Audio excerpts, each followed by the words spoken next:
समसामयिक अवस्था र विशेष गरी आधारभूत आवश्यकता परिपूर्तिका लागि सरकार सरोकारवाला निकायले गरिराखेका काम कारबाहीको बारेमा छलफल गर्ने गर्छौँ। आजको कार्यक्रम साझा नेपालमा भने हामी जाजरकोट भूकम्प र यसले पारेको प्रभाव अनि पुनर्स्थापना र राहत वितरणको कार्य कसरी चलिरहेको छ भन्ने बारेमा कुराकानी गर्दैछौँ। हामीसँग कुराकानीका लागि नेपाल ग्रामीण पुनर्निर्माण संस्था RRN का emergency focal person doctor Suresh Tamang, त्यसै गरी कार्यक्रम व्यवस्थापक भानु पराजुली हामीसँग हुनुहुन्छ। आजको कार्यक्रम साझा नेपाल जाजरकोटमा रहेको रेडियो हाम्रो पाइलाको यो अस्थायी स्टेसनबाट हामीले उत्पादन तथा प्रसारण गरिराखेका छौँ। सुरुमा म emergency focal person doctor Tamang तर्फ जान चाहन्छु। यो जुन भूकम्प गएको ठिक एक हप्ता बितेको छ, यो स्थितिमा तपाईँहरूले के पाउनुभयो, यहाँको अवस्था त्यसबारेमा हजुर सबैलाई नमस्कार। खास गरी यो रेडियो हाम्रो पाइलाको टिम अनि त्यसमा साथसाथै सहकार्य गर्न आइपुग्नुभएका हाम्रो CIN का टिम मित्रहरूलाई विशेष धन्यवाद। यस्तो अवस्थामा हजुरहरू पनि यहाँ सँगसँगै आउनु भएको रहेछ। आफै टेन्टमा बसेर अहिले यो रेडियो चलाइराखेको देख्दा र हिजो अस्ति सुन्दाखेरि हामी पनि एकदमै होइन हाम्रो अर्कै खालको सामिप्यता चाहिँ फिल भइरहेछ। जहाँसम्म हामी आइतबारदेखि भनेको लगभग दोस्रो तेस्रो दिनबाटै हामी ग्राउन्डमा छौँ। केही साथीहरू लगभग अधिकांश प्रभावित क्षेत्रमा हामी भौतिक रूपमै पनि पुगिसक्यौँ। गएको शुक्रबार राति हामी आइतबार दिउँसोदेखि छौँ। तर्फबाट प्रतिनिधिहरू हामी आइतबार दिउँसो साँझमा आइपुगेका हौँ। तर सोमबार मङ्गलबार बुधबारसम्म आइपुग्दा हरेक दिन चाहिँ सिनारीहरू चेन्ज भइरहेछ। हामी आएको दिन चाहिँ सद्गतको कामहरू बाँकी थियो, अन्तिम दिन पोस्टमार्टम लगायत रुवाबासी नै थियो। सोमबारबाट हल्का राहत आउन थालेको हामीले देख्यौँ। अब यहाँको प्रहरी प्रशासन, सिडिओ साहब, सेक्युरिटी, यहाँको चाहिँ DDMC, यता मन्त्रीज्यूहरू पनि वरपर गरेको देखियो। उहाँहरूले सुरु गरिसक्नु भएको थियो।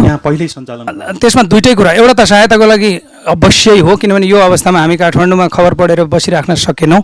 हामी विगत 3 दशकदेखि ग्रामीण पुनर्निर्माण संस्था देशभरका 58-60 जिल्लामा कार्यरत थियौँ। अहिले पनि थुप्रै जिल्लामा छौँ। लुम्बिनी प्रदेशमा छौँ, कर्णाली प्रदेशमा हाम्रो पहिला अर्कै खालको चाहिँ सामुदायिक विकासका कार्यक्रमहरू चलेको हुनाले जाजरकोट र रुकुमसँग त हाम्रो अर्कै खालको सामिप्यता छ।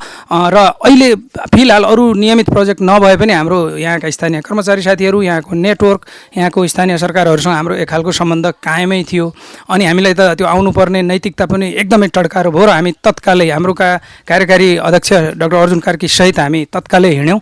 अनि आएपछि 3 दिनको विकास हेर्दाखेरि पहिलो दिन हिजोसम्म पनि केही घरहरू चाहिँ डिस्मेन्टल गर्ने, सम्पत्तिहरू चाहिँ यता जोगाउने चलिरहेछ। तर पहिलो दिन त्रिपाल नपाएको ठाउँहरूले अहिले अलिअलि त्रिपाल पाएको, केही खाद्यान्नहरू पुगिसकेको, बाटो रोड हेडमा हेर्दाखेरि चाहिँ जस्तो यता जाजरकोट मात्रै होइन, उता रुकुमको चाहिँ वेस्ट रुकुमको आर्टबिस कोटको पनि अन द वे 13-14मा 11मा हामी 12को भित्र पनि गयौँ गिजासम्म। जो सामानहरू हिजो हेर्दाखेरि रात निकै चाहिँ राम्रो सङ्ख्यामा आइसकेको, आएर डिस्प्याच भइरहेछ। तर त्यहाँभित्र केही समस्या पनि छ। हजुर, एउटा चाहिँ अब RRN को तर्फबाट हामीले दिइराखेको राहत सामग्री कति ठाउँमा पुग्यो र कति अझै पुग्न बाँकी छ?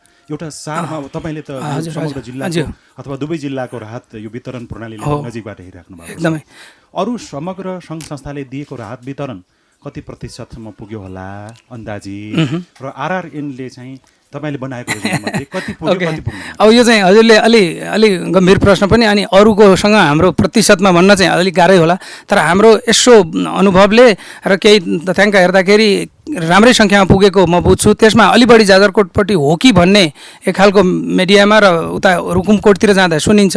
तर एट द सेम टाइम रुकुमकोटपट्टि पनि राम्रै सङ्ख्यामा अहिले गइरहेछ। हाम्रो पहिलो लटको ठुलो बल्क चाहिँ रुकुमकोटमा गयो, जसमा चाहिँ 26-27 सय त त्रिपाल मात्रै थियो, केही सयको सङ्ख्यामा म्याट्रेस थियो, वाटर फिल्टर थियो, अरू चाहिँ सुरक्षाको लागि केही किटहरू थियो। त्यो चाहिँ रुकुमकोटपछि हिजो जस्तो होइन हामीले सिमली अनि आर्टबिसकोटका केही ठाउँमा वितरणै गऱ्यौँ। त्यसो हुनाले त्यो एउटा हाम्रो तर्फबाट सानो प्रतिशत। अब हाम्रो हेरी धेरै ठुला सङ्ख्या, अब अरू जोड्यो भने त हाम्रो थोरै एकदमै सानो प्रतिशत हुन्छ भन्छु म।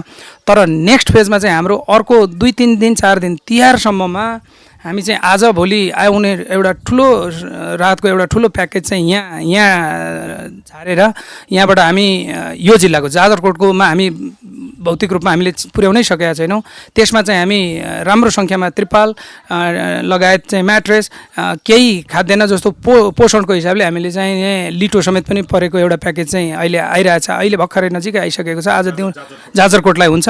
अनि जाजरकोटमा पनि हामी भेरीकै केही वडामा कम पुगेको, कोशी कोसे त बहुत कमै पुगेको, अनि नलगढको पनि हिजो साँझसम्म हामी मेयर साहबसँग बस्दाखेरि त्यहाँसम्म चाहिँ राम्रो सङ्ख्यामा त्यहाँ देखिए पनि 7, 8, 9 अलिक दुर्गम चाहिँमा पुगेको छैन। हजुरहरूले जति सक्दो ल्याउनु पर्यो। त्रिपाल एकदम जरुरी छ। मान्छे विस्थापित भएको छन्, घरहरू बसिसक्ने अवस्था छैन भनेर आइराखेको छ। बारेकोट प्रभावितै हो। त्यसैले अब हामी बारेकोट, कोसे, नलगढका दुर्गम क्षेत्रहरू र छिटपुट जहाँ जहाँ अलिकति अभाव भएको छ त्यहाँ हामी फोकस गर्छौँ। रुकुमकोटको पनि हिजो हाम्रो आँखाको अनुभव के भयो भने 11 नम्बर वडा 28 कोट जस्तो ठाउँ रहेछ जहाँ चाहिँ ठुलो जनसङ्ख्या, आधा आधी चाहिँ दलित, 34 देखि 50% दलित भएका, अनि गरिबी पनि हाई भएकोमा चाहिँ कम सप्लाई भएको हामीले देख्यौँ। ती अलि वर 13-14मा चाहिँ ठुलो स्टकहरू देख्यौँ। तर अब धेरै सङ्घ संस्थाले सहयोग गर्नुभएको छ होइन। अन्तर्राष्ट्रिय दात्री निकाय सबैको त्यहाँ उपस्थिति देखिन्छ। सबैले आफ्नो गच्छेअनुसार विषयअनुसार होइन त्यहाँ अहिले साइको सोसियल सपोर्टसम्म पनि आइसक्यो हिजो। अब किनभने चेन्ज पनि हुँदैछ। पहिलो दिन मान्छे त्रिपाल भनेर आतिरहेछन्, दोस्रो दिन खानपिन, अब बिस्तारै बस्ने ठाउँ भएपछि अब त्यहाँ मनोगत कुराहरू, बच्चाहरू चाहिँ रालसिङ्गान हाछ्यौँ गरेको, निमोनिया बढ्न लागेको अवस्थाहरू हामीले देखिरहेछौँ। चर्पी पानीको कुरा त हजुरहरूले नै हिजोतिर नै मिडियामै आइसक्यो। बुढाबुढीहरूको कुराहरू छ, बिरामी बढ्ने। त्यसो हुनाले यसमा अबको सिनारी अलिकति चेन्ज हुँदै जाने देखिन्छ। तर पुगेको छ भन्ने चाहिँ पटक्कै होइन। यहाँको सेक्युरिटी, यहाँको डिडिएमसी सबैलाई यो मेरो विचारमा उहाँहरूको भनाइअनुसार पुगेकै छैन। अर्को 1-2 दिन चाहिँ राहतमै जोड दिनै पर्छ। हामी हाम्रो तर्फबाट पनि आज ठुलो सहयोग हामी गर्न खोज्दैछौँ। प्रतिशतको उत्तर चाहिँ अलिक गाह्रो छ, त्यो पछि रिपोर्टिङमा भनौँला। हामी जति सक्दो सानो प्रतिशत भए पनि प्रयास गर्दैछौँ। बरु यसैमा थप केही परियोजनाहरूसँग हाम्रो कुरा भइराखेको छ। यसमा जर्मनी संस्थाहरूको सहयोग, जर्मनी राजदूतावासको सहयोग र अर्को चाहिँ पैसा चाहिँ बेलायत सरकारको आउँछ। तर स्टार्ट फन्ड नेटवर्क भन्नेबाट हाम्रो अर्को 2 महिना 45 देखि 60 दिनको अर्को एउटा प्याकेज पनि हामीले लगभग एप्रुभ गराइसकेको छौँ। त्यसमा हामी आउँछौँ। हवस्। आरआरएनका कार्यक्रम व्यवस्थापक भानु पराजुली पनि हुनुहुन्छ।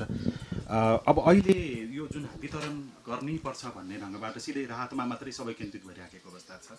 तर राहत वितरण गर्दाखेरि पनि एउटा प्रक्रिया त फेरि छ। अपाङ्गता भएका व्यक्तिहरू होला, महिला होला, सुत्केरी भएका व्यक्तिहरूको हुनसक्छ, बालबालिकाको हुनसक्छ।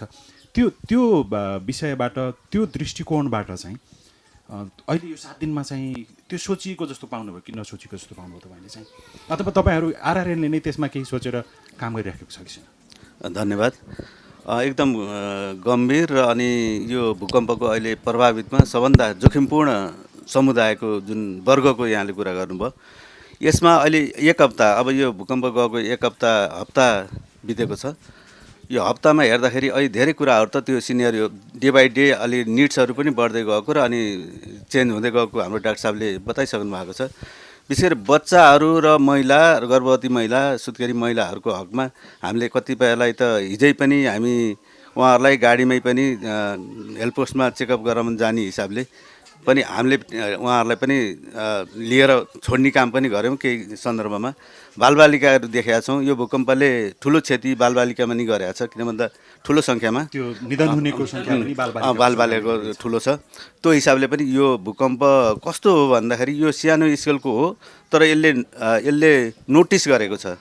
यसले ठुलो विध्वंस ल्याउने हिसाबले यसले पूर्व सूचना दिएको छ। यसलाई सरकारले राम्रोसँग गम्भीरताका रूपमा जुन पहाडमा हाम्रा घरहरू छन्, जुन परम्परागत घरहरू छन्, जो माटो अनि ढुङ्गा, त्यो पनि 50औँ वर्षका पुराना घरहरू, जस्तो यहीँ हामीले भेरीमै पनि हेर्नुहोस्, यहीँनिर दरबारहरू भनिएका पुराना शाहहरूको दरबारका घरहरूको विध्वंस घटना हेर्नुहोस् होइन। कति मान्छेहरू यहीँ पनि मर्नुभएको छ। त्यो हिसाबले हेर्दाखेरि यो नेपाल सरकारलाई त के हो भन्दाखेरि पहाडी बेल्टमा बनेका ढुङ्गाले छापेका घरहरू र पुरानो माटो र ढुङ्गा, त्यो पनि बोल्डर, यदि ढुङ्गा पनि प्याक गरेर राम्रो बनेको घरहरू भयो भने त्यो नभत्केको सिनेरियो देखिया छ। त्यो घरहरूको लागि अब सरकारले तुरुन्तै सोध्नुपर्छ। त्यो त अरू क्षेत्रको भयो। अहिले तत्कालमा जस्तो जाजरकोटमा यो जुन राहत वितरण गर्दाखेरि त्यो विभिन्न त्यो कोणबाट चाहिँ हेरेर वितरण, अरू जस्तो यहाँको विशेष गरी विपद व्यवस्थापन समितिले यसको नेतृत्व लिइराखेको छ। रुकुम पश्चिममा फेरि त्यस्तो छैन। रुकुम पश्चिममा प्रशासन भन्दा पनि पालिकालाई अलि धेरै भूमिका दिएर सिधै पठाइएको पनि पाइयो।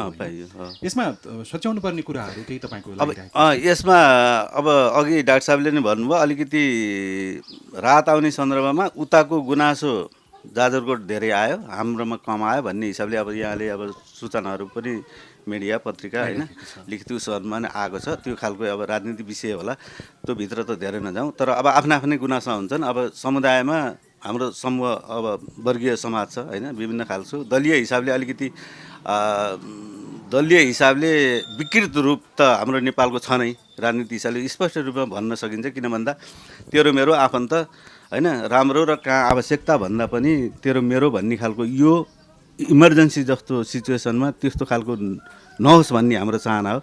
त्यसलाई न्यूनीकरण गर्ने हिसाबले हामीले एडभोकेसी गर्ने सन्दर्भमा हामीले रुकुमपश्चिममा हामीले गयौँ, 2-3 पटक नि भेट्यौँ, सिडिओ साहबदेखि लिएर सबै हिसाबले।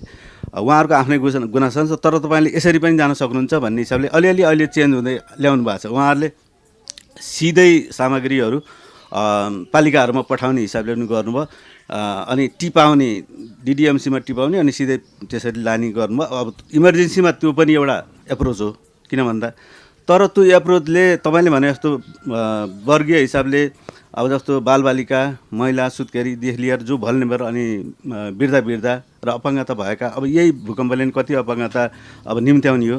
अहिले हस्पिटलमा हुनुहुन्छ, उहाँहरूको लागि अब चाँडै त्यो रिकभरी होस्, हामी त्यो पनि गरौँ। मृतकहरूप्रति श्रद्धाञ्जली पनि अर्पण गरौँ। यो कार्यक्रम भइराख्दा यहाँले गरिराख्नु भएको छ। त्यो हिसाबले हेर्दाखेरि अहिलेको राहत भनेको इमिडिएट तिरपाल, उनीहरूलाई छाना र अनि छानाकै र अनि न्यानो कपडाको आवश्यकता पर्ने हिसाबले अहिले फोकस सामग्री त्यसरी आएको छ। तर पुग्ने हिसाबले ठ्याक्कै अब उहाँहरूको प्रयास पनि त्यही नै देखिन्छ। हामीले हेरेको डाटाले अलिकति घर ध्वंसै भएकाहरूमा अलिकति त्यो खालको व्यवस्थापन भएको नै छ। तर अब अनि फेरि मङ्गलबारको जुन दिउँसोको जुन खालको एउटा सानो कम्प आयो, त्यो कम्पले बाँकी घरहरू पनि झन् चर्के र अनि सबै बाहिर बस्नुपर्ने अवस्था सिर्जना भएको छ प्रभावित क्षेत्रमा। त्यसले के बढायो त भन्दाखेरि फेरि तिरपालको माग बढेर नै आएको छ। त्यसको पूर्तिको लागि पनि डिडिएमसी दुवै लागिपरेको पनि हुनुहुन्छ। तर अब प्रक्रिया यो अब इमर्जेन्सीमा प्रक्रियालाई बढी धेरै फलो गर्नुभन्दा पनि छिटोभन्दा छिटो प्रभावितमा पुगौँ भन्ने खालको एप्रोच हुने भएको हुँदाखेरि त्यो हिसाबले जाँदाखेरि अलिकति डिडिएमसी, त्यसपछि पालिकाबाट वार्ड, अनि त्यसपछि सबै हामी नै व्यवस्थापन गर्छौँ भनेर डिडिएमसीले भन्दा पनि त्यति उपयुक्त देखिया छैन। त्यो इरिलेभेन्ट हुँदै गएको छ। र अहिले उहाँहरूको भनाइ के छ भन्दाखेरि तपाईँ ल्याउनुहोस् अनि त्यसपछि हामी पालिकामा यसमा ग्याप पनि उहाँले पहिचान गर्नुहुन्छ। एउटा त एसेसमेन्ट नै सरकारी एसेसमेन्ट अलि स्लो गतिमा हुने, त्यसले गर्दा पनि ग्याप तुरुन्तै पहिचान हुन नसकेको अवस्था पनि हामीले पाएका छौँ। अनि अहिले के गर्न थाल्नु भएको छ भन्दाखेरि डिडिएमसीबाट टिपोट गरेर अनि यहाँ जानुहोस् भनेपछि बरु जो संस्थाहरू आउनुहुन्छ उहाँहरू तपाईँले लिएर गएर यसरी कोअर्डिनेट गरेर अनि डिस्ट्रिब्युट गर्नुहोस् भन्नेसम्म उहाँहरू अहिले पुगेको अवस्था, अलिकति सच्याइएको अवस्था पाएको छ। धेरै धन्यवाद छ। र आरआरएनका डाक्टर सुरेश तामाङ, अघि हजुरको प्रश्नमा मलाई अलिकति थप्न मन लाग्यो। जस्तो हामीले यसमा तथ्याङ्क त छैन, डिडिएमसीसँग अपडेट गर्नुपर्छ होला, तर हाम्रो आँखाले देखेको के छ भने महिलाको लागि र बालबालिकाको लागि सुरक्षित त्यो स्थलहरू, खेल्ने ठाउँहरू, महिला मैत्री चाहिँ यो सेल्टरहरू 1-2 ठाउँमा बनेको देखिन्छ। तत्त संस्थाले जसले सहयोग गर्नुभयो उहाँहरूलाई धन्यवाद छ। तर यो अपुग छ भन्ने मलाई लाग्छ, किनभने हामी यतिका 4-5-7वटा पालिका घुम्दाखेरि मुस्किलले 2-3 ठाउँ छ, भनेपछि त्यो पटक्कै पुगेको छैन। त्यसैले अबको लक्ष्य अहिले चाहिँ त्रिपाल अन्नपातमा जोड छ भने अब बिस्तारै खाद्यान्नमा पनि अलि पोसिलो खानेकुरा, बच्चाको लिटोदेखि अब चाउचाउ जस्ता चिज अब वर्जित गर्नुपर्छ। जुन जङ्क हो हामी सबैलाई थाहा छ, पत्रु त्यो बिचमा प्याकेट देखिराखिया छ। तर अब दालमोट, भुजिया, अब यावत ब्रस मञ्जन चिजबिच चाहिँ धेरै थरी आएको छ, त्यो देखिन्छ। अनि हाम्रो अबको प्याकेजमा चाहिँ अलिकति यो जोड हुनुपर्छ। साइको सोसियल सपोर्टको कुरा आइहाल्यो, अघि पनि आयो। केही संस्थाले थालेको छ, अब 100औँ संस्थामा एउटाले थालेको भनेको त्यो न्यून हो। त्यसैले त्यो चिज बढाउनुपर्छ। बढाउनको लागि जस्तो आरआरएनको तर्फबाट चाहिँ आइराखेकोमा त्यो जस्तो साइको सोसल सपोर्टदेखि लिएर उनीहरूको चाहिँ पोसिलो खानेकुरादेखि लिएर त्यसमा पनि त्यसमा हाम्रो अलिकति थप छ। हो, डेफिनेटली छ। हो, हाम्रो अब आउने प्याकेजमा केही अघि भने जस्तै लिटो बच्चाको हकमा, किनभने खाना खुवाएको देखियो तर बच्चाको छैन, त्यसैले त्यो डिग्निटी किटमा चाहिँ सेनिटरी प्याड लगायत केही होइन सुरक्षाका सामानहरू महिला केन्द्रित केही हुन्छन्, त्यो थपिएर आउँछ। अनि अर्को अलि लामो परियोजनामा त त्योभन्दा बढी पनि हुन्छ। अब साइको सोसियल सपोर्ट लगायत केही चाहिँ अरू संस्थाले गर्लान्, हाम्रोमा नि सानो त्यो प्याकेज पर्छ। वृद्ध लगायत अरू स्वास्थ्यको कुरामा जोड दिनुपर्छ। अब यो नदोहोरिने र नछुट्ने गरी गर्नको लागि पक्कै पनि त्यो व्यवस्थापन गर्नु पर्यो। कुन संस्थाले के ल्याउँदैछ भनेर समन्वय गरेर ल्याउने भन्दा पनि काठमाडौँमा जम्मा सामान किन्यो, ट्रकमा राख्यो, कुदिहाल्यो। अहिलेको स्थिति यो त्यही नै छ, अहिलेसम्म पनि छ। बेलामा यो असामान्य अथवा अस्वाभाविक मान्न नसकिएला, तर एउटा कुनै विषयमा राहतको थुप्रो लागिराख्ने, अर्को विषयमा अभाव भइराख्ने स्थिति नहोस् भन्नको लागि तपाईँहरू त प्रत्यक्ष यहाँको जिल्ला विपद व्यवस्थापन समितिदेखि लिएर पालिकाका प्रतिनिधि सर्वसाधारणसँग नजिक हुनुहुन्छ। यसमा तत्काल यो संवाद सुरु भएर सच्याउने काम अथवा अब अलिकति सही बाटोबाट व्यवस्था दिने काम सुरु भइसक्यो अथवा त्यो पनि हुन सकिरहेको छ? अब पहिलो कुरो त हाम्रो त्यसमा नियन्त्रण चाहिँ छैन, हामीले देख्ने र हामी थाहा पाउने चाहिँ हो। अहिले हेफेजार्डली आइरहेछ चिजबिज, तर जे आउन सक्यो त्यो राम्रो कुरा हो। यसमा निजी व्यक्ति, व्यापारिक सङ्घ संस्थादेखि देशभरका नगरपालिकाहरूको ब्यानर हामीले देखिरहेछौँ, तर त्यसमा रिपिटेसन डुप्लिकेसन डेफिनेटली छ। तर यो चाहिँ यो डिडिएमसी लगायत यहाँको चाहिँ जिम्मेवार निकायलाई हाम्रो पनि सुझाव रहन्छ। अब के खाँचो छ, तर अहिले पनि यहाँको चाहिँ सिडिओ साहब मन्त्रीज्यूलाई सोध्यो भने त्रिपाल पुगेकै छैन। पालिकामा गयो भने त्रिपालै भन्दै हुनुहुन्छ। खाद्यान्न डेफिनेटली हो, तर खाद्यान्न कति मान्छेको त आफ्नो घरमै पनि छ, पुरिएको बाहेक अन्नपात, बारीमा सागसब्जी छ। कति ठाउँमा जाँदा खाद्यान्न हाम्रो होइन, छाना मुन्टो लुकाउनु पर्यो भन्नुभएको छ। अनि अब बिस्तारै जुन अरू खालको ट्रमाको कुरा, अनि चिसोले बुढाबुढी र बालबच्चालाई च्याप्ने कुरा, सुत्केरी र गर्भिणी महिलाहरूको अवस्थाहरूमा अब त्यो त्यतापट्टि सबैले लाग्नुपर्छ। यहाँको व्यवस्थापन लगायत हामी जस्ता सहयोगी संस्थाले भन्नेमा हामी सचेत छौँ। हाम्रो प्याकेजमा त्यो अलिकति अबमा बढेर आउँछ। सुरुको हिजो आजकोमा त त्रिपाल म्याट्रेसै छ, त्यो चाहिँ बाध्यता छ। अब त्रिपालको सङ्ख्या, त्यो आएको सङ्ख्या हेर्दाखेरि पनि त धेरै आइसक्यो होइन? आवश्यकताको हिसाबले पनि हामी सुन्दैछौँ कि यो भूकम्प प्रभावितको सङ्ख्या बिस्तारै बढी पनि राखेको छ होइन? अब त्यो के कारण हो थाहा छैन होइन, तर अब त्यसको केही कारण चाहिँ के हुनसक्छ भने हुनसक्छ, तर त्यसलाई कतिपयले चाहिँ राजनीतिसँग पनि लगेर जुटिराखेका छन्। सम्भवतः त्यो पनि छ। अब यो चाहिँ अब त्रिपाल आइराख्ने, नपुगिराख्ने, अरू विषयमा मान्छेहरूको ध्यान नजाने हुनको लागि यो जस्तो विपद व्यवस्थापन समितिले ध्यान दिनु पर्यो कि जस्तो अब सङ्घ प्रदेश 3 तहको सरकार छ, अब गृह मन्त्रालयले केन्द्रबाट हेरिराखेको छ, को चाहिँ अलिक चनाखो हुनुपर्छ? अनि हुन त धेर थोर सबै हुनुपर्छ यसमा होइन? केन्द्रदेखि जिल्लाका सेक्युरिटी सिडिओ डिडिएमसीदेखि पालिका। अब धेरै चिज पालिकामा गएर पनि त्यहाँ पनि गाह्रो भएको छ उहाँहरूलाई नि म्यानेज गर्न, सिपको हिसाबले, स्रोतको हिसाबले, कर्मचारी तन्त्रको हिसाबले। अब जसले पनि ल्याइदिने, आँगनमा थुपारिदिने, बरबुजरात गरेर फर्किहाल्ने, उनीहरूले त्यो बोरा सम्हाल्नु भएको छैन। हाम्रो फिल्टर विन्डो उल्टो पाल्टो राखेको अवस्था हामीले हिजो भेट्न पुग्यौँ भने त्यो ठाडो राख्नुपर्ने चिज तेर्सो राख्ने अवस्थाहरू छ भनेको व्यवस्थापनको थुप्रै समस्याहरू छन्। अब त्यसमा कसैलाई ब्लेम गर्ने कुरा त भएन होइन, तर यो हतारको अवस्था छ। तर जे जति आए, जति दाताहरूले, व्यक्तिहरूले सहयोग गरे, यो पनि ठुलो कुरा हो। यसलाई अहिले अनि मैले हिजो त्यहाँ गाउँ टोलमा हिँड्दा पनि भनेको बाजोजुजो नगरौँ, जति आयो त्यही बाँडेर लिउँ, धैर्य गरौँ। अरू चिजहरू आउँदैछ, यसमा चाहिँ मिलाएर जाउँ भन्ने किसिमले बोल्थेँ। कुनै वडामा जाँदा वडा अध्यक्षज्यू स्वयं घाइते, उहाँ हिजो पहिलोचोटि बाहिर निस्किएर राहत बाँड्नुभयो। आफै घाइते, आफ्नै घर छैन। जहाँसम्म अघि हजुरले चाहिँ बढेकोमा अब यसमा मानवीय हिसाबले कति मान्छेले चाहिँ अब यसो चर्केको घरलाई अब म पनि बाहिर छु भन्दै गर्दा राहत पाइन्छ, भोलि पुनर्निर्माणका कुराहरूमा आफू क्वालिफाई हुन्छ भनेर बढेको सानो प्रतिशत छ भने त्यो उहाँहरूको व्यक्तिगत रूपमा होला। तर निश्चित हिसाबले दोस्रो भूकम्प आइसकेपछि, घर चर्किसकेपछि घरभित्र बस्न त हामी पनि सुझाव दिँदैनौँ, बरु त्रिपालमा बाहिरै बस्नुहोस्, फेरि दोहोऱ्याएर आउँदा मर्नु त भएन नि। त्यसो हुनाले त्यो स्वाभाविक हिसाबले नि सङ्ख्या बढेको छ। अब सुरुको डाटा कलेक्सन, सुरुको रिपोर्ट नै पूर्ण थियो भन्ने पनि लाग्दैन, किनभने कति चिजहरू त छुटेको हुन्थ्यो दूरदराजमा, खास गरी टाढाकोमा। त्यसैले सानो प्रतिशत बढ्नु अस्वाभाविक होइन, त्यो बढ्नु पनि पर्छ, कोही नछुटुन्। अब त्यो बदनियत राख्नु भएन। अब डिस्ट्रिब्युसनपट्टि चाहिँ इक्विटेबल छैन। मैले अघि पहिलोचोटि के भने कुनै पालिकाको कुनै एउटा जनसङ्ख्याले हाई घनत्व पनि ऊ छ, गरिबी पनि त्यहाँ छ, दलित त्यहीँ छ, त्यहाँ चाहिँ सबसे कम चाहिँ जस्तो गएको। हिजो मैले स्वयं मेयर साहबलाई नि भने होइन, त्यो पालिकाको मेयर साहबसँग बस्दा तपाईँको यो वडामा चाहिँ त्यहाँ भिडामभिड, त्यहाँ चाहिँ होइन झन्नै त्यहाँ चाहिँ बाधा अर्चन हुने अवस्थाहरू थियो। त्यो चाहिँ हामीले इक्विटेबल, त्यो न्यायसङ्गत हिसाबले वितरण गर्नु नसकेको हो। अब त्यसमा उहाँहरूको आन्तरिक समस्या के छ? वितरण हुन नसक्नुको कारण त्यो बिस्तारै सिक्दैछ भन्ने हो कि त्यो एउटा चाहिँ जान्नै त्यसमा केही मानौँ न। अहिले आएको कुरा पनि अब कतिपय सङ्घीय मन्त्रीहरूले नै सिधै अब यहाँको चाहिँ राहत आएको सामग्रीहरू चाहिँ बाटोबाटै लगिदिए भन्ने पनि हामीले विपद व्यवस्थापन त्यो आइरहेको छ मिडियामा। अनि अब यो के भएको हुनसक्छ? अनि यसमा दुइटै हुनसक्छ, भन्सरले पनि थप्नुहुन्छ होला। एउटा चाहिँ व्यवस्थापकीय हिसाबले के आउँछ त्यो लट यहाँ पठाइहालौँ, अर्को आएको अर्कोमा पठाइहालौँ, त्यहाँ रुचि खाँचो के छ त्यो हाम्रो यो डेटा र यो मिलाउन नसकेको एउटा भन्न सकिन्छ। तर अर्को चाहिँ यसमा केही हिसाबले इन्फ्लुएन्स भएको बुझिन्छ। अब इन्फ्लुएन्सियल अलि प्रभावशाली नेता या वडा अध्यक्षले आफ्नोपट्टि डुङडाङ लगेको देखिन्छ, स्वयं घाइते भएर बसेकोमा कसले हेरिदिने, यो केही त्यो पनि छ भन्ने लाग्छ मलाई। दुइटै अवस्था हो यसमा। भानुसरले केही थप्नु जस्तो लाग्यो। धन्यवाद छ।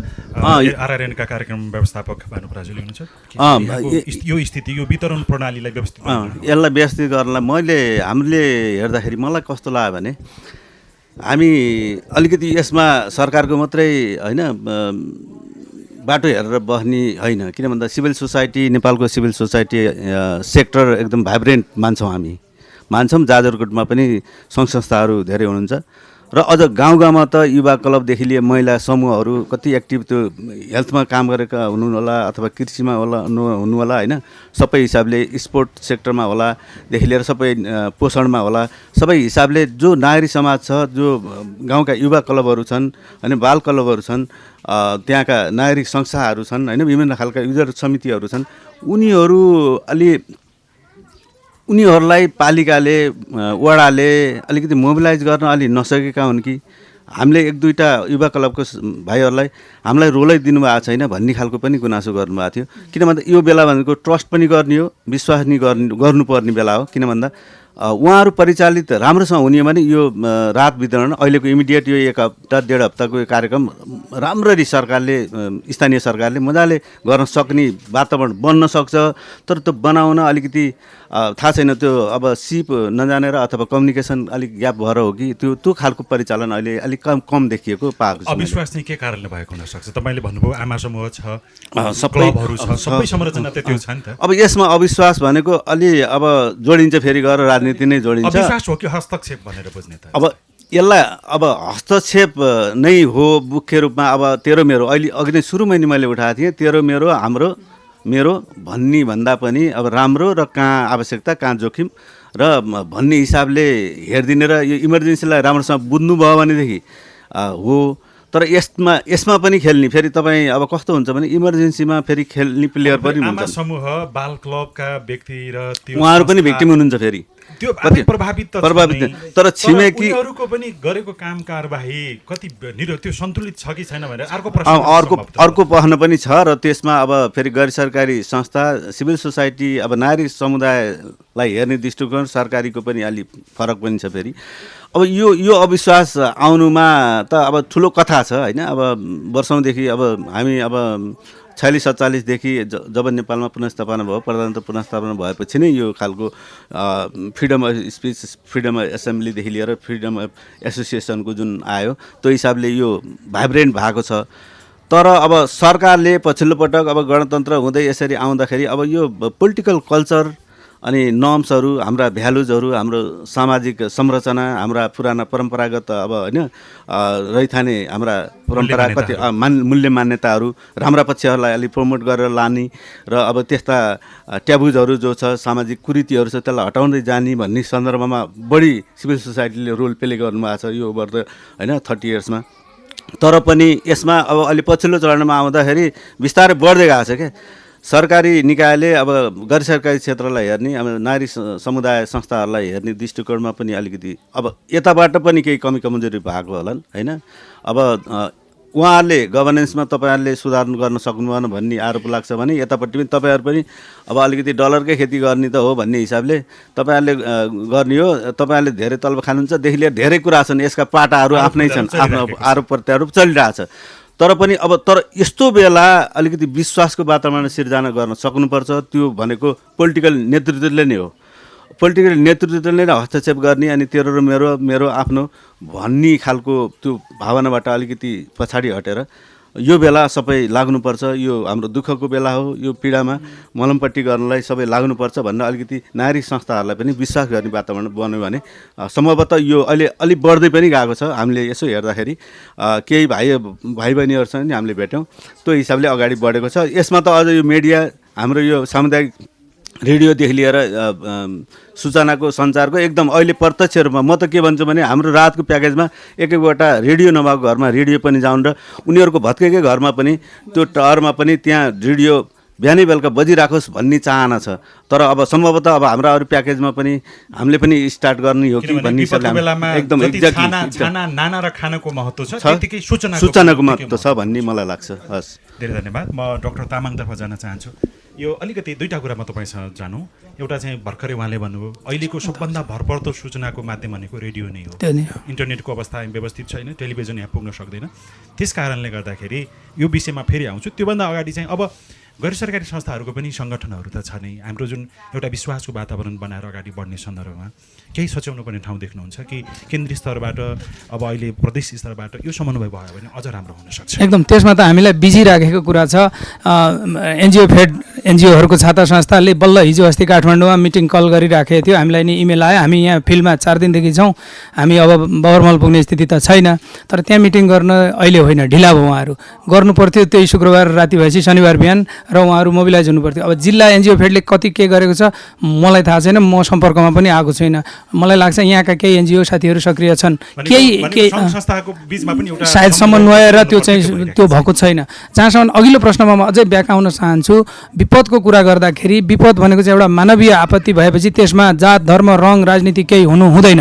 यहाँ त कस्तोसम्म विवाद अस्तिकै दिन बाटोबाटै बस फर्कतिर भेटिसक्यो, रिपोर्टिङ भइसक्यो कि 5 वर्षदेखि घर डेरामा बसेको तर उसले राहत नपाउने जस्ता कुरामा पनि विवाद भयो होइन। यहाँ त अहिले पछि लङ टर्म रिकभरीका कुराबारेमा राज्यले या सङ्घ संस्थाले घरछाप्रो बनाउने हकमा जग्गाको निशा चाहिने, कानुनी कागजपत्र सही छाप चाहिने अर्को कुरा होला। अहिले सुरुको फेजमा खोज उद्धार, त्यसपछि तत्कालको राहतमा चाहिँ त्यहाँ नागरिकता, त्यहाँ रङ जात धर्म पार्टी केही पनि हुँदैन, त्यहाँ मान्छेलाई बचाउने उद्देश्य हुन्छ। त्यसो हुनाले त्यहीँदेखि यसरी छानिनु चाहिँ त्यो कमजोरी हो जसले गर्नुभयो। अनि अब बिस्तारै अब यसबाट अर्ली रिकभरी अनि लङ टर्ममा जानुपर्छ। त्यसमा पनि कसरी समावेशी गर्ने, कसरी चाहिँ अघि महिला बालबालिका अपाङ्गता गरिब गुरुबालाई समेट्ने, फेरि यस्ता कुराहरूमा टाठाबाटा जान्ने सुन्ने नेतृत्वमा हुने अघिदेखि आइराखेको छ। प्रभावशालीहरूले बढी फाइदा लिने, यही बिचमा व्यापारिक घरघरानाले नाफा लिने अनेक हुन्छ। हामीले त्यो भोगिरहेछौँ। त्यसो हुनाले त्यतापट्टि सजग हुनुपर्छ भन्ने मेरो सुझाव। यहाँनिर एउटा कुरा जोडौँ।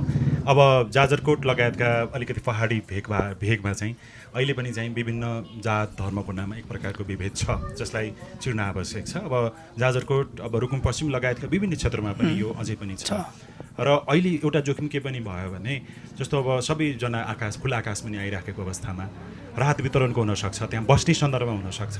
त्यो एउटा चाहिँ आखिर रगत त सबैको रातो बगिरहेको छ होइन, त्यसमा कुनै भिन्नता छैन। तर पनि त्यो एउटा सामाजिक त्यो कुरीतिको त्यो निरन्तरताको कारणले गर्दाखेरि त्यहाँ केही समस्या भएको अथवा दलित भएकै कारणले गर्दाखेरि केही त्यस्तो अप्ठ्यारो महसुस उनीहरूले गरिराखेको जस्तो केही तपाईँहरूले पाउनुभयो कि भनेको? मैले पाएको छु, मैले यसो अनुभव पनि गरेको छु। अनि 1-2 जना हाम्रा केन्द्रतिरका साथीहरूले सोसियल मिडियामा प्रचार नै गरिसक्नु भएको छ। दलित भएकै कारणले छेउछाउमा आउन नपाएको, रात लिने बेलामा नि उहाँहरूलाई अलि हेलतो गरिएको आएको छ। त्यो आफैमा राम्रो होइन। हाम्रो समाजमा यो जो विकृति कायम छ यो त हामीले चिर्नै पर्छ ढिलो चाँडो। अघि मैले त्यही सङ्केत गर्नु खोजेको पनि त्यो पनि हो होइन। दलित हुँदैमा या गरिब हुँदैमा त ऊ कमजोर हुँदैमा उसले नपाउने भन्ने नै हुँदैन।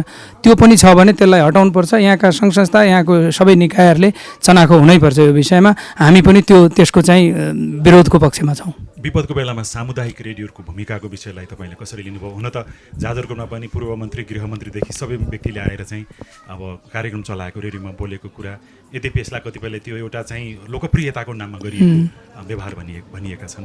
तपाईँले अब लामो समय, यो मात्रै होइन, अब गोर्खा भूकम्पको बेलामा होला, अब यो कोभिडको सङ्क्रमणको महामारीको बेलामा होला, यो कुरालाई ल्याएर यहाँ जाजरकोट भूकम्पमा आउँदाखेरि सामुदायिक रेडियोको भूमिका र अहिलेको अवस्था भोलिको लागि चाहिँ यो गर्न सक्छन् भन्ने कुरा चाहिँ के छ? यसमा त मेरो यति ठुलो हजुरहरूलाई धन्यवाद सहित यति राम्रो गरिराख्नु भएको छ। देशभर हजुरहरूको 300-350-400 जो संस्थाहरू छ, मेची महाकाली, अघिल्लो कोभिडमा म पनि प्रत्यक्ष अर्को संस्था मार्फत तपाईँहरूसँग जोडिएको थिएँ। अहिले पनि अब यो यहाँको दुःख कष्टले हामी जोडिन पाइयो। भूकम्प 72मा चाहिँ म यहाँ प्रत्यक्ष थिइनँ, अनुभव छैन। तर सामुदायिक रेडियो मैले उहाँबाट पनि सहयोगहरू उठाउने पठाउने गरेको थिएँ। जहाँसम्म सञ्चार अघि पनि उठ्यो, यो त अहिले मानवाधिकार सञ्चारको अधिकारको हिसाबले पनि, अनि एकराब जो सामुदायिक स्तरबाट समुदाय स्तरको रेडियो भएको र देशभरि नेटवर्क भएको, यसमा हाम्रो नाफा वा ठुलो विज्ञापनबाट उठाउला भन्ने त्यो पनि नभएको हुनाले तपाईँहरूले गरेको कुराको त कदर गर्नै पर्छ। यो सरकारले सबै हाम्रा साथी संस्थाहरूले यो मनन गर्नुपर्छ र सकेको सहयोग गर्नुपर्छ। तर मलाई एउटा के दुःख लागेको छ भने हामीले 27-2800 त्रिपाल झार्दाखेरि एउटा त्रिपाल हामीले दिन सकेका छैनौँ। त्यसो हुनाले हाम्रो पनि कमजोरी चाहिँ छ। तर रेडियोको भूमिका, त्यसमा सामुदायिक रेडियोको भूमिकाको त अहिले बखान गरी साध्य नै छैन। हजुरहरू यो काम कर्ममा लागिराख्नुहोस्, यो पुण्यको काम हो।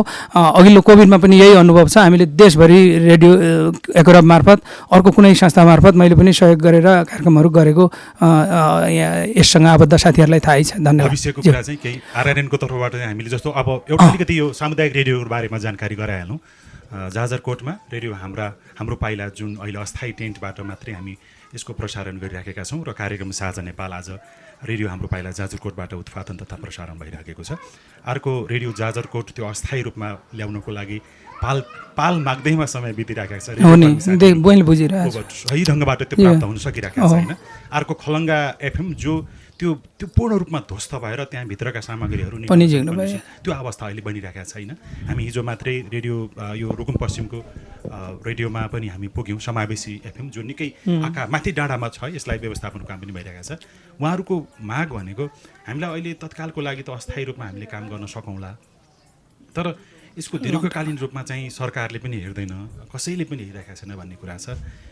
यो गर्यो भने, यसरी जान सक्यो भने चाहिँ रेडियोहरूको अहिलेको यो जुन एउटा विपदको स्थिति छ त्यसबाट उनीहरू चाहिँ निस्कँदै नागरिकलाई सूचनाको भोक, त्यो प्यास जुन छ त्यसलाई पूर्ति गर्नको लागि सक्छन् भन्ने तपाईँको विचार सुझाव चाहिँ के छ? एकदमै यसमा सबैले सहयोग पनि गर्नु पर्यो।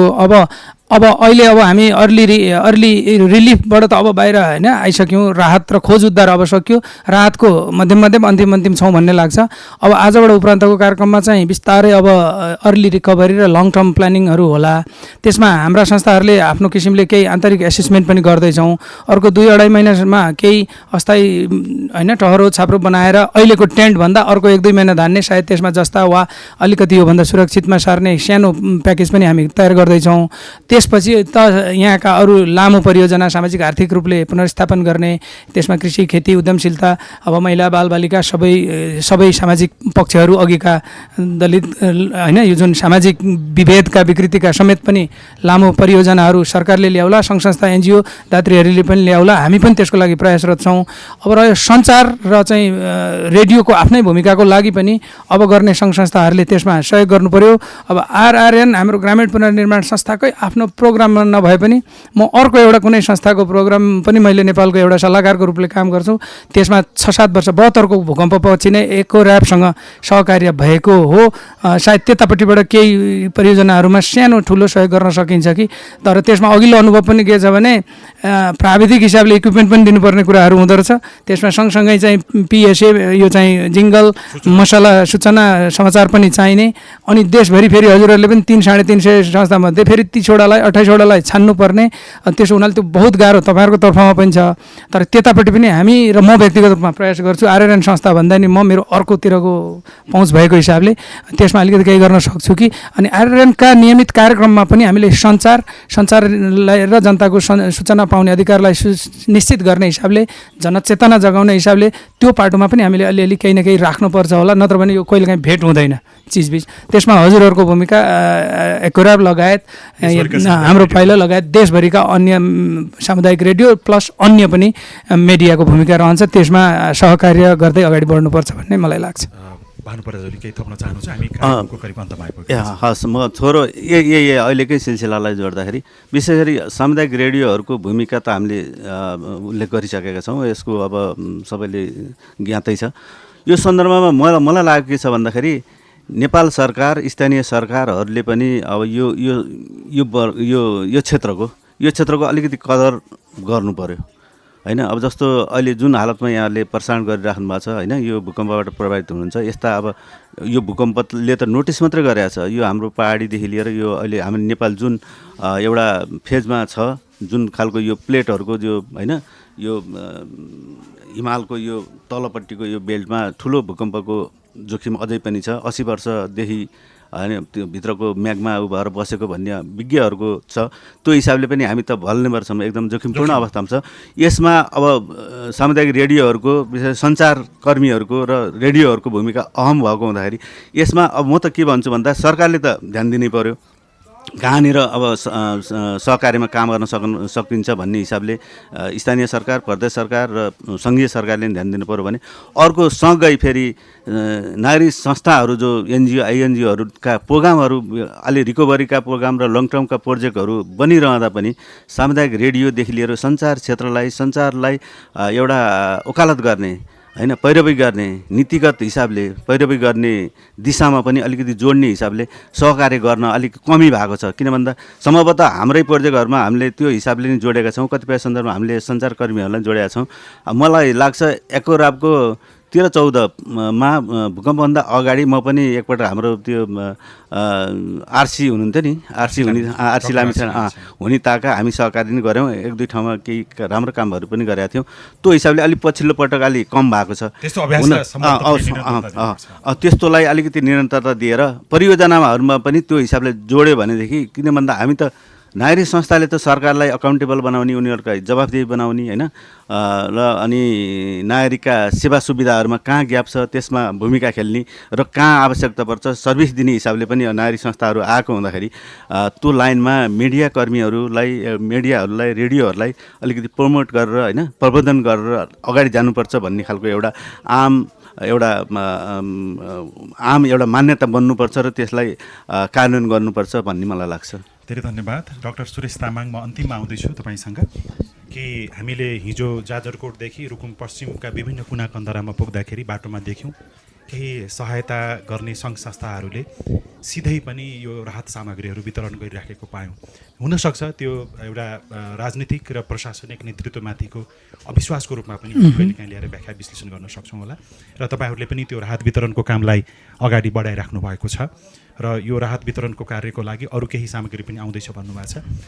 यदि कोही व्यक्ति कुनै ठाउँमा बसेर जाजरकोट होस् या अथवा रुकुम पश्चिममा पनि हुनसक्छ, उहाँहरूले कुनै पाइराख्नु भएको छैन भने, केही पनि पाउनु भएन, यो जुन घोचपेच यो एउटा तानातानको स्थिति छ त्यसमा कहीँ न कहीँबाट सुविधा पाउनु भएन भने प्रत्यक्ष तपाईँहरूसँग कुनै त्यस्तो समन्वय गर्न सक्छन् कि यहाँ यस्तो छ, तपाईँहरू यतातिर आइदिनु पर्यो अथवा मैले पाएन भन्ने ढङ्गबाट तपाईँहरूसँग सिधै सम्पर्क गर्न सक्छन् कि सक्दैनन् यो क्षेत्रका नागरिकले? नसकिने नै चाहिँ होइन, सकिन्छ, तर त्योभन्दा पहिला अब आउने प्याकेज हामी सम्बन्धित पालिका अनि वडा मार्फत चाहिँ हामी तपाईँले भनेका जस्ता जो अहिलेसम्म छुटेका, पटक्कै नपाएका वा कम पाएका अथवा चाहिने चिज नपाएर अरू चिज पाएका, मूल चिज नपाएकाहरूलाई समेट्ने प्रयास गर्छौँ।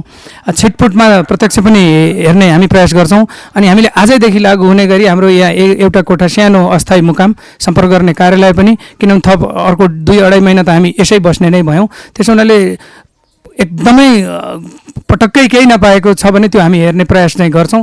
तर हाम्रो अब आउने प्याकेजले कोही पनि छुट्छ भन्ने चाहिँ मलाई लाग्दैन। तर धेरथोर नमिलेको मात्र हो, अहिले पनि चिजबिज नआएको होइन। त्यसैले अबको हाम्रो लक्ष्य चाहिँ दूरदराज नपाएका हेला भएकालाई, तलका मान्छेलाई हेर्ने चाहिँ हाम्रो लक्ष्य छ। अब हामी त्यसमै काम गर्छौँ। हाम्रो सम्पर्कहरूलाई यहीँ खलङ्गामा हुनेवाला छ। आजै त्यसको अहिले ठेगाना म भन्न सक्दिनँ, किनभने हामी यसपछि डिसिजन गर्छौँ, तर हुन्छ। त्यसैले अनि हाम्रो यहाँ कर्मचारी हुन्छन्, केही साथीहरू, हामी स्वयं हुन्छौँ र त्यहाँ सम्पर्क गर्दा पनि हुन्छ। अन्तिम केही नलाग्दाखेरि त्यति चाहिँ हामी भन्दा हुन्छ। यद्यपि अहिले सरकारले एकद्वार वितरण प्रणालीलाई अगाडि सारेको त्यो बाध्यता हुनाले पनि हामीले कति चिज वास्ता गर्न सकेका छैनौँ, किनभने मूल चिज त्यहाँ हामी सुरुमा दाखिला गर्छौँ। त्यसपछि अब यसका पक्ष विपक्षमा बहस गर्न सकिन्थ्यो, अहिले नगरौँ। त्यो कारणले गाह्रो साह्रो भएको आँखैले देख्यौँ होइन। तर अब यसमा सुधार गर्दै सबै मिलेर सबै समन्वय गरेर जानुपर्छ। यसमा जसले जति भूमिका गर्नु भएको छ, गर्दै हुनुहुन्छ, अझै गरौँ, राम्रोसँग बसौँ। अब यही जिल्लाको त हालत हामीले हेऱ्यौँ, सिडिओ साहब स्वयंको चाहिँ क्वार्टर भत्किएको अवस्था छ होइन, पालमा बस्नु परिरहेछ सहायक सिडिओ साहब, अरू स्वयं सबैजनाको हालत त्यो छ। त्यसैले यो दुःखद घडीमा सबै लागौँ। यसो भन्दा अब लगभग हाम्रो कुरा सकिन्छ क्यारे। हस्, धेरै धन्यवाद छ। आजको कार्यक्रम साझा नेपाल सामुदायिक सूचना नेटवर्क CIN-ले यो रेडियो हाम्रो पाइला जाजरकोटमा रहेको छ। यहाँको अस्थायी यो स्टुडियोबाट उत्पादन तथा प्रसारण गरिराखेको छ। आजको कार्यक्रम साझा नेपालमा जाजरकोट भूकम्प र यसले पारेको प्रभाव, राहत वितरण प्रणालीलाई व्यवस्थित गर्नको लागि अपनाउन सकिने सावधानी, RRN जसले सामाजिक क्षेत्रमा काम गरिराखेको छ, नेपाल ग्रामीण पुनर्निर्माण संस्था, यसले गरिराखेको काम कारबाहीको बारेमा पनि छलफल गऱ्यौँ। हामीसँग RRN का emergency focal person doctor Suresh Tamang, त्यसै गरी कार्यक्रम व्यवस्थापक भानु पराजुली हुनुहुन्थ्यो। यहाँहरू दुवैजनालाई समयको लागि, कुराकानीको लागि धेरै धेरै धन्यवाद दिँदै र यो रेडियो हाम्रो पाइला जाजरकोटका प्राविधिक साथी लगायत सहकर्मी बालकुमार शर्मा, सहकर्मी सुभाष पन्तसहित लील प्रकाश चन्दलाई पनि आजको कार्यक्रम साझा नेपालबाट बिदा दिनुहोस्। अर्को अङ्कको छलफलमा हामी अर्को विषय लिएर उपस्थित हुनेछौँ। नमस्कार।